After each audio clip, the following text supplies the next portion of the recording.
Nefertari gozó de varios títulos reales a lo largo de su vida, que quedaron para la posteridad, pero probablemente uno de los más bellos y únicos en la historia fue este de "Por quien el sol brilla". Pero ¿quién fue Nefertari aparte de la gran esposa real de Ramsés II? ¿Cuál es el secreto de su origen?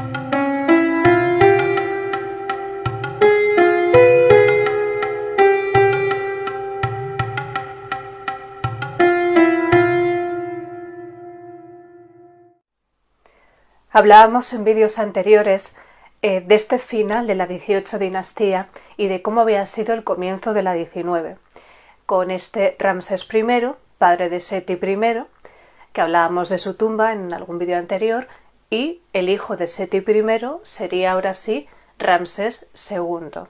Ramsés II el Grande, uno de los faraones más famosos del antiguo Egipto. Estamos en esta 19 dinastía dentro de lo que sería también el Reino Nuevo. Y aquí vamos a hablar de una mujer muy importante, una reina pues probablemente de las más famosas también que hay en el antiguo Egipto, que es la reina Nefertari. Nefertari fue gran esposa real del faraón Ramsés II. Ramsés II tuvo varias esposas, concubinas, esposas secundarias, etc. De hecho, Ramsés II se cree que pudo tener alrededor de 120 hijos. O sea, imaginaos la cantidad de sucesores ahora mismo que puede haber de Ramsés II. O sea, si creo que es Gengis Khan, un porcentaje elevadísimo de la población actualmente en el mundo se cree que desciende directamente de él, pues Ramsés II dejó ahí buena prole. Muchas veces se suele hablar de Nefertari como la primera esposa de Ramsés II. Realmente no fue la primera. La primera esposa real con la que se casó muy jovencito sería Isis-Nefret. Isis-Nefret y Nefertari, digamos, fueron sus dos esposas fundamentales. De hecho, el sucesor que acabó siendo de Ramsés II fue un hijo de Isis-Nefret, es Meremtah. Bien, pero todo parece indicar, por lo que nos ha llegado, que Nefertari sí que sería pues ese gran amor que tuvo. También, si tenemos en cuenta bueno, pues por los restos y las pistas que nos han llegado de su tumba, que realmente su cuerpo, su momia no se encontró. Fruto de los saqueos, pues probablemente los saqueadores se la llevarían, la venderían o la romperían, y lo único que quedó de lo que es la momia, el cuerpo, digamos, de Nefertari, son las rodillas, como las rodillitas con un poquito más de pierna, que están en el Museo Egipcio de Turín. Pero se estima que Nefertari pues quizá pudo morir alrededor de los 40-41 años. Ramsés II vivió hasta los casi 90 años, murió muy anciano. ¿Y cuál es la particularidad o la importancia de esta reina? Pues cuando hablábamos de esos inicios de la dinastía 18, de esa reina guerrera Jotep, que luchan contra los hicsos y logran expulsarlo, esos pueblos que habían entrado por la península del Sinaí, por esa franja sirio-palestina, que se habían hecho con Avaris. Digamos que ellos habían entrado poco a poco y se habían ido haciendo primero con el norte, en ese segundo periodo intermedio. Entonces es cuando desde Tebas, que realmente siempre los grandes reinos pues siempre ha sido una familia tebana la que los ha digamos formado, es decir, son como los egipcios de siempre, de toda la vida, pues esa familia tebana de los Ahmósidas, de esa familia que lleva el nombre de la luna en su nombre, pues con el hijo de Amenhotep, que es Ahmose, primer faraón de la 18ª dinastía, se comienza este reino nuevo, digamos, este imperio, porque cuando hablamos de imperio egipcio hablamos del reino nuevo, es decir, estaría el reino antiguo, el medio y el nuevo. Cuando hablamos de imperio nos referimos al reino nuevo, que es una época de esplendor, que es una época de bonanza, que es la época, digamos, donde están casi todos estos faraones famosos y conocidos del antiguo Egipto. de los que hemos hablado en vídeos anteriores, que si no los habéis visto os recomiendo que los veáis. Pues cuando hablábamos de ese maravilloso comienzo de la 18 dinastía, de esa familia guerrera, de esas mujeres poderosas, hablamos de esos hijos de Ajotep, de Ahmose como primer faraón y de su hija Ahmose Nefertari, de esa mujer tan importante que se diviniza a su muerte, que se convierte en diosa y se convierte en patrona de Deir el Medina, de los artesanos. Esa mujer, esas mujeres, esas matriarcas de Egipto, esas mujeres de las que se quiere descender, son las que marcan esa 18 dinastía. La 19 dinastía, esta que ha empezado con Ramsés I, no son una familia que venga de la sangre real. En esta 18 dinastía, pues bueno, ha habido problemas a lo mejor con la descendencia, ha venido todo el declive de Amarna del que hemos hablado, con Ajenatón y Nefertiti, y se produce, pues digamos, este declive de lo que ha sido una gran época en la cual pues con Tutankamón se pierden los herederos de sangre real. Tenemos, bueno, ese ahí que sucede brevemente, tenemos a Horemheb, que Horemheb, aunque es de la 18 dinastía, ya no sería de esta familia, no sería un heredero de sangre, y empezaría esta 19 con este Ramsés I, que era este ayudante de Horemheb, que su padre era un militar del norte, y esta nueva dinastía es una nueva dinastía que tiene este nombre además de Set, de la guerra con Seti I, con Ramsés II ahora, que va a ser una familia muy poderosa y muy importante en el Antiguo Egipto, como es obvio, pero que no vienen de esa familia real tan adorada, esa familia que los egipcios adoraban como divina, esos fundadores del imperio, esas mujeres que eran el símbolo de mujer guerrera, mujer luchadora, esas grandes matriarcas de Egipto, es lo que digamos que se adora en esta época. Y de hecho hay un pico de adoración a estas mujeres, a Ahmes Nefertari. De hecho, si os fijáis, Nefertari, esposa de Ramsés II, lleva también el nombre de Nefertari. Y lo que se cree es que Nefertari realmente sí que llevaría sangre de esta familia, muy probablemente, casi seguro. Pues está Nefertari, con sus 5 títulos reales, como los faraones, siendo señora de las 2 tierras. Luego hablaremos que tuvo una importancia mayúscula en lo que es la diplomacia, un poco intentando emular a esa Tilly, a esa gran esposa real de Amenhotep III, madre de Ajenatón. Es también uno de los títulos que tiene princesa heredera, con la cual ya está dando la pista de dónde proviene, es decir, que muy probablemente Nefertari, la reina Nefertari, tenga sangre real de la 18 dinastía, de esa dinastía adorada por los antiguos egipcios. Luego también es esposa del dios en honor probablemente a esas primeras mujeres. La primera esposa del dios fue, como hablamos en vídeos anteriores, Ahmes Nefertari, la hija de Ajotep, gran reina guerrera, hermana y esposa real de Ahmose, el primer faraón, esa primera esposa del dios que ejercían estas labores, digamos, con este sistro. De hecho, Nefertari aparece también en su templo de Abu Simbel, y más agitando el sistro. Este puesto de esposa del dios, de máxima autoridad religiosa, lo rescata otra vez de esa época gloriosa, de esos inicios de la 18 dinastía, Nefertari, precisamente en honor a Ahmes Nefertari. Nefertari, que llevaría también su nombre, se convierte en esposa del dios. Es señora de las 2 tierras, de todas las tierras, es esposa del dios, es princesa heredera y es, el 5º título que tendría, es un título muy bonito y es único en la historia del Antiguo Egipto, que es por quien el sol brilla. La reina Nefertari, uno de sus títulos reales sería ese, por quien el sol brilla. Si, por ejemplo, la reina Nefertiti tenía una corona única en la historia del Antiguo Egipto, pues Nefertari tiene un título único, que no se ha conocido en ninguna otra persona en el Antiguo Egipto, que es por quien ese astro rey brillaría, un título precioso. También con los nombres, si miramos el nombre de entronación de Ramsés II, que sería Usermatra, y luego sería Ramsés Meriamón. Usermatra Setepenra Ramsés Meriamón. Meriamón viene a significar amado de Amón. Meri es amado, Amón, pues sabemos, el dios principal de Tebas en el Reino Nuevo. Pues Nefertari sería Nefertari Merit Mut, que sería amada de Mut. La diosa Mut sabemos que sería esa consorte del dios Amón. Los dioses principales de Tebas en el Reino Nuevo serían Amón junto a su esposa Mut y luego tendrían su hijo Honsu. Entonces tenemos a Ramsés Meriamón y a Nefertari Merienmut, el amado de Amón y amada de Mut. Si nos vamos a uno de los acontecimientos más importantes durante el reinado de Ramsés II, hablaríamos de la batalla de Cades.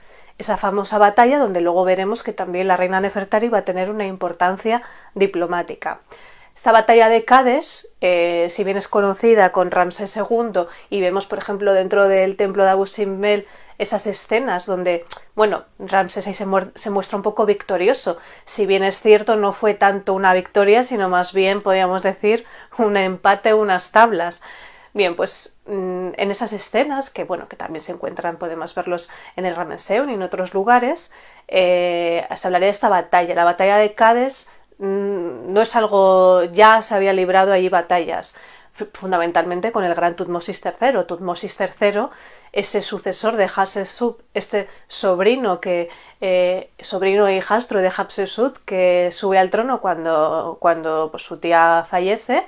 Digamos que si Hatshepsut fue un reinado de 22 años muy próspero en el comercio, en las construcciones, con esa expedición al Punt que hizo, Tutmosis III, que fue hijo de Tutmosis II y una concubina, se convierte en el gran guerrero egipcio. Es uno de los faraones más importantes y si tenemos en cuenta lo que es la expansión que llegó a sus máximos y en cuanto a todas las guerras y batallas que libró, hablaríamos pues del más importante, el gran guerrero egipcio, el gran conquistador Tutmosis III. Esa primera batalla de Megido. También el padre de Ramsés II, Seti I, también batalla, también hay una guerra anteriormente, pero bueno, con Ramsés II se produce esta más famosa batalla de Cades, donde ya decimos que no fue tanto una victoria, sino más bien unas tablas, y luego lo que se produce es algo muy interesante, después de que se produce esta batalla, que es, pues bueno, pues se producen unas relaciones diplomáticas. Van a producirse unas relaciones diplomáticas entre Ramsés II y el rey de los hititas, Hattusili III, tras esa batalla que ya unos años después de esa batalla de Cades, que hablamos que había quedado un poco en tablas, ¿no? Entonces, pues probablemente ellos vieron que al final probablemente no iba a ganar ninguno y se produce una serie de relaciones. Existen cartas entre Ramsés II y Hattusili III, el rey de los hititas, pero también, y es muy importante, hay cartas y correspondencia entre Nefertari y la esposa de Hattusili III, la reina Pudujepa. Hay cartas donde, pues bueno, se hablan de una forma muy fraternal, como hermana, se envían regalos y digamos que si esas relaciones entre los dos reyes, donde se va a forjar lo que vamos a hablar ahora, que será el primer tratado de paz de la historia, o bueno, que se tiene conocimiento, es un hecho muy importante. Hablamos de esas relaciones diplomáticas, de fraternales que se producen entre los reyes, pero también entre las reinas. Es decir, es muy probable que también Nefertari, al igual que Pudujepa, tuvieran mucho que ver en esa paz que se va a producir y en esas relaciones. Y fruto de estas relaciones se produciría un hecho muy importante en la historia, que es el primer tratado de paz conocido en la historia. El tratado de paz que se firma aquí entre los egipcios y los hititas. Está redactado tanto en acádido como en jeroglíficos en egipcio, y en ese tratado pues bueno, hay diferentes puntos donde pues lo que vendría a ser un tratado pues de cooperación, de qué hacer con los refugiados, etcétera. Es decir, se firma la paz y queda vigente por escrito ante los dioses tanto egipcios como hititas y en ambas lenguas, ese tratado importantísimo de paz que tiene que ver pues, con esas relaciones pues, fraternales entre los egipcios y los hititas que se produce aquí con Ramsés II y el rey de los hititas, pero también muy importante con sus reinas, es decir, con Nefertari y con Pudujepa, y esta correspondencia que también se produce con ellas. La reina Nefertari, que entendemos pues, por la importancia que le dio Ramsés II y daba pues, a entender pues, que estuvieron muy enamorados en vida. También tenemos en cuenta que si Nefertari murió con unos 40 y Ramsés II, que luego tuvo muchísimas más esposas y como hemos dicho, hijos, pues murió con unos 90, sobrevivió 50 años más de lo que fue Nefertari. Pero bueno, Nefertari, ese gran amor, esa gran reina, probablemente quien realmente llevaba la sangre real, esa sangre real divina, adorada y que creían de los dioses los antiguos egipcios, esa heredera de esa dinastía 18, pues fue muy importante y goza pues de una de las construcciones más importantes e impresionantes que podemos ver hoy en el Antiguo Egipto, como es su templo en Abu Simbel. Estaría el de Ramsés y luego hay otro que sería el de Nefertari, con esa gran estatua suya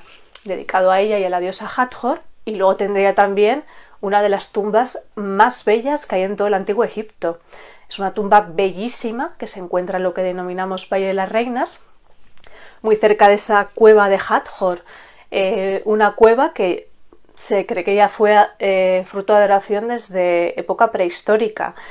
La piedra que hay en esa zona es piedra caliza, que filtra el agua, que por un lado es negativo porque hay partes pues, que lo ha dañado, pero esa cueva que se fue horadando con el agua, que tiene un poco de forma vulvar, femenina, pues se cree que se adoraba como símbolo de feminidad, y por eso probablemente pues, se puso ahí la tumba de Nefertari. Esta cueva también tiene la particularidad de que tiene una especie de pareidolias.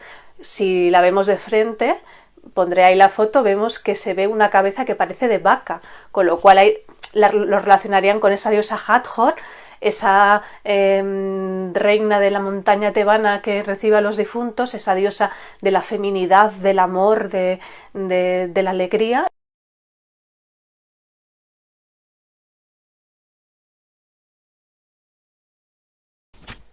Y el cuerpecillo al otro lado, que podría parecer de hipopótama, pues es una mezcla vaca-hipopótamo, Hathor y Taweret, dos de las diosas por antonomasia de la fertilidad en el Antiguo Egipto, de la mujer, de la feminidad, de esa creación, de esa fertilidad.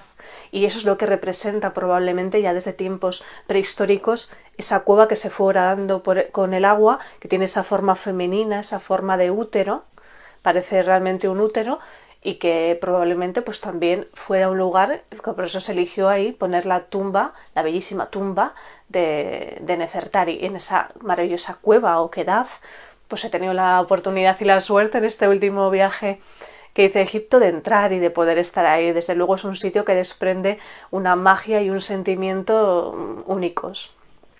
Bueno, pues ahí, pues muy cerquita estaría esa tumba, esa maravillosa tumba de Nefertari, que tendría, pues bajamos, primero estarían una serie de estancias y luego se bajaría más hasta lo que sería la cámara sepulcral, que como hemos dicho anteriormente, pues esta tumba ya cuando se encontró pues estaba saqueada, de lo que es la momia quedan solo las rodillas, una partecita de las piernas, y luego las pinturas, hay algunas, en el piso de más arriba, que sí que se han restaurado los colores, pero hay otros que no. En la parte igual de abajo sí que por esa piedra caliza pues sí que está un poquito más dañada, pero igualmente es un lugar impresionante que desprende una magia increíble, con esa cueva de Hathor al lado, y que es maravilloso, y que también tuve la suerte de poder estar además sola durante un buen rato allí.